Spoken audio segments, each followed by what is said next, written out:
Hi friends, welcome back to our YouTube channel. അപ്പോൾ നമ്മളിന്ന് ഇവിടെ ഒരു നല്ലൊരു അടിപൊളി കടലക്കറിയുടെ റെസിപ്പിയുമായിട്ടാണ് വന്നിട്ടുള്ളത്. അപ്പോൾ കടല തലേദിവസം വെള്ളത്തിലിട്ട് വയ്ക്കാൻ മറക്കരുത് കേട്ടോ. കടല നന്നായിട്ട് കഴുകി വൃത്തിയാക്കി ഒരു കുക്കറിൻ്റെ അകത്തേക്ക് ഇട്ട് കൊടുത്തു. ഇനി അതിലേക്ക് നമ്മൾ ഒരു സബോള ഇതുപോലെ നീളത്തിൽ അരിഞ്ഞതും 2 പച്ചമുളകും, നല്ല എരിവുള്ള പച്ചമുളകാണ്, പിന്നെ കുറച്ച് കറിവേപ്പിലയും കൂടി ചേർത്ത് കൊടുക്കുന്നുണ്ട്. പിന്നെ ഇതിലേക്ക് ഒരു ടീസ്പൂൺ അളവിൽ മഞ്ഞൾപ്പൊടി ചേർത്ത് കൊടുക്കുന്നു. 1 ടീസ്പൂൺ അളവിൽ മുളക് പൊടി നിങ്ങൾക്ക് എരിവിനനുസരിച്ച് ആവശ്യത്തിന് അനുസരിച്ച് ചേർത്ത് കൊടുക്കുക കേട്ടോ.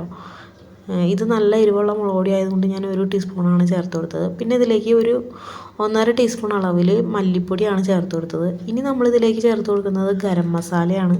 ഗരം മസാല ഒരു ടീസ്പൂൺ അളവിൽ തന്നെ ചേർത്ത് കൊടുക്കുന്നുണ്ട്. നിങ്ങൾക്ക് ഫ്ലേവർ ഇഷ്ടമാണെന്നുണ്ടെങ്കിൽ കുറച്ച് കൂട്ടിയോ കുറച്ചോ വേണമെങ്കിൽ ചേർത്താലും കുഴപ്പമില്ല. ഇനി ഇതിലേക്ക് ആവശ്യത്തിനനുസരിച്ചുള്ള ഉപ്പും കൂടി ചേർത്ത് കൊടുക്കുന്നുണ്ട്. ഉപ്പൊക്കെ നിങ്ങളുടെ ടേസ്റ്റിനനുസരിച്ച് വേണം കേട്ടോ ചേർത്ത് കൊടുക്കാനായിട്ട്. പിന്നെ ഇനി നമുക്ക് ഫൈനലായിട്ട് ഇതിലേക്ക് വേണ്ടത് ആവശ്യത്തിന് വെള്ളവും കൂടി ചേർത്ത് കൊടുക്കാം. ഞാനിവിടെ ഒരു 2 ഗ്ലാസ് അളവിലാണ് വെള്ളം ചേർത്ത് കൊടുക്കുന്നത്. ഒരുപാട് വെള്ളം ഒഴിച്ച് കൊടുത്തു കഴിഞ്ഞാൽ കറിയിൽ നന്നായിട്ട് വെള്ളമായി പോകും. കുറച്ച് വെള്ളം ഒഴിച്ച് കൊടുത്താൽ മതി. 2 ഗ്ലാസ് അളവിൽ ചേർത്ത് കൊടുത്താൽ മതിയാവും. ഇനി നമുക്കിതൊരു 3 വിസിൽ അടുപ്പിച്ചെടുക്കാം. ഫസ്റ്റ് വിസിൽ അടിച്ച് കഴിഞ്ഞാൽ ഫ്ലെയിം ഒന്ന് ലോ ഫ്ലെയിമിലിട്ടിട്ട് ഒരു 3 വിസിലടിച്ച് എയർ ഫുള്ളായിട്ട് അതിൽ തന്നെ ഇരുന്ന് പോകുന്നത് വരെ നമുക്ക് വെയിറ്റ് ചെയ്യാം. അപ്പോൾ ആ ഒരു സമയം കൊണ്ട് നമുക്ക് ഒരു ചീനച്ചട്ടി ഞാൻ അടുപ്പത്ത് വെച്ച് കൊടുത്തു. അതിലേക്ക് കുറച്ച് വെളിച്ചെണ്ണ ഒഴിച്ച് കൊടുത്തു.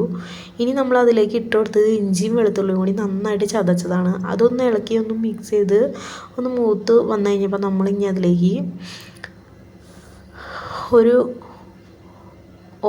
ഒരു ടീസ്പൂൺ അളവിൽ നമ്മളിവിടെ ചിക്കൻ മസാലയാണ് ചേർത്ത് കൊടുത്തത്.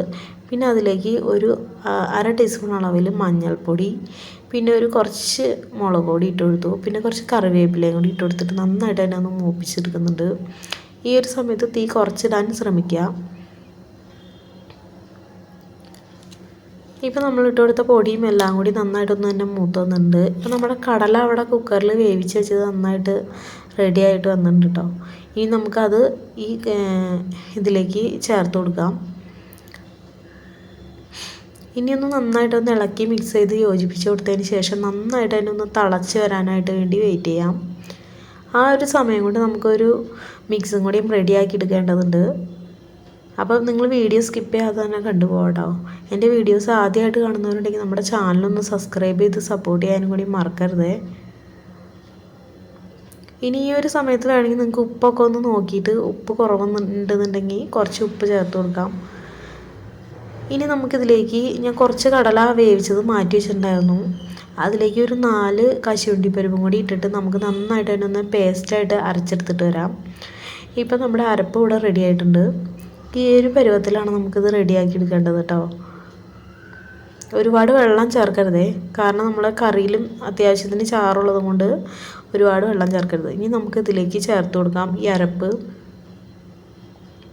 അതിനുശേഷം ആ ജാറിലേക്ക് ഒരു 2 സ്പൂൺ വെള്ളം കൂടി ഒഴിച്ചിട്ട് ഒന്ന് മിക്സ് ചെയ്തിട്ട് നമ്മുടെ കറിയിലേക്ക് ഒഴിച്ചു കൊടുക്കാം.